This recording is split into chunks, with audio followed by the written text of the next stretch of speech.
Look at your hand. You are holding a gateway to every mind on this planet, and yet you have never been more isolated. We have engineered a world that mimics the biology of belonging without providing any of the nourishment. It is the nutritional equivalent of eating sawdust dyed to look like bread. You feel full, but you are starving to death.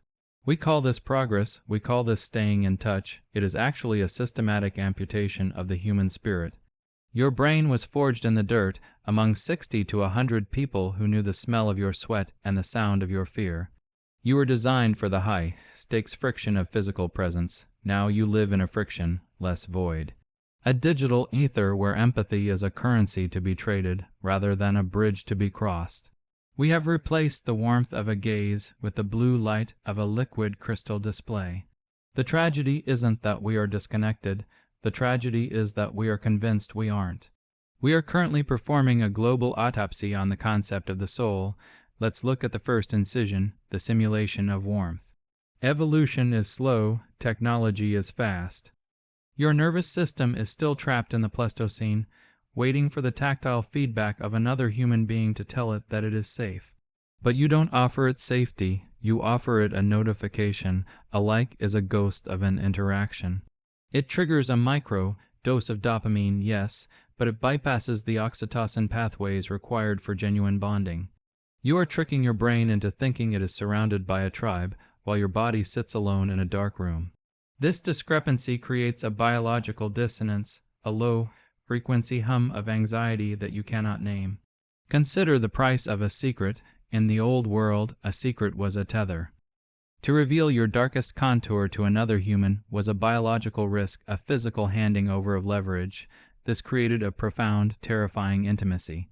Today, we have performative vulnerability. You see it in the curated breakdown, the carefully lit tear. The story shared with 10,000 people simultaneously. When you speak to everyone, you are speaking to no one. By broadcasting your inner life, you aren't deepening your bonds, you are diluting the soul. You are turning your private agony into content. Once a tragedy becomes content, it is no longer yours. It belongs to the algorithm. And the algorithm does not feel, it categorizes. This creates the great paradox. We are more open than any generation in history, yet we feel less known. Because being seen is not the same as being perceived. To be perceived requires a witness who has something to lose. Your followers have nothing to lose. They can scroll past your breakdown between a recipe for sourdough and a political meme.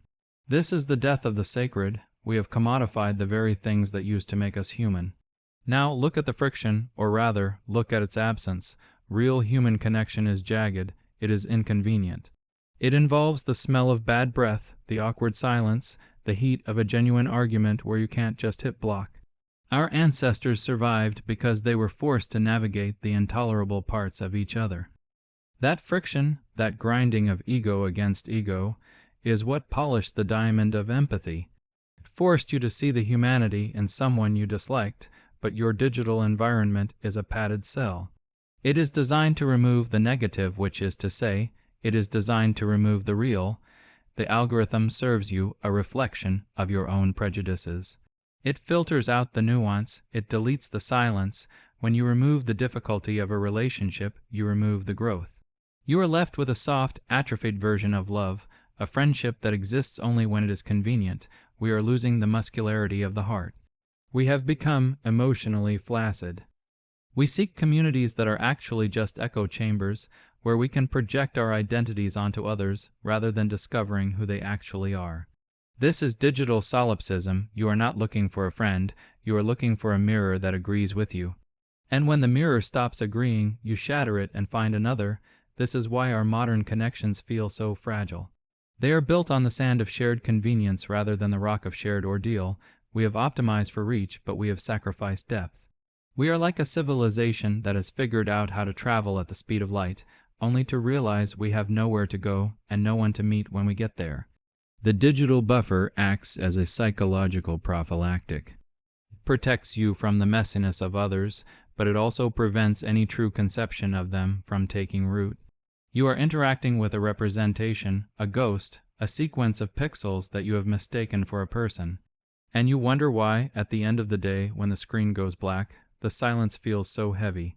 It's because you've spent 12 hours talking to ghosts and your biology knows it. We have reached the terminal stage of the experiment, the point where the tool has successfully redesigned the user.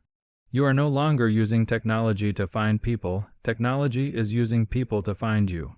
To keep you engaged, it must strip away your capacity for boredom, and in doing so, it has stripped away your capacity for depth.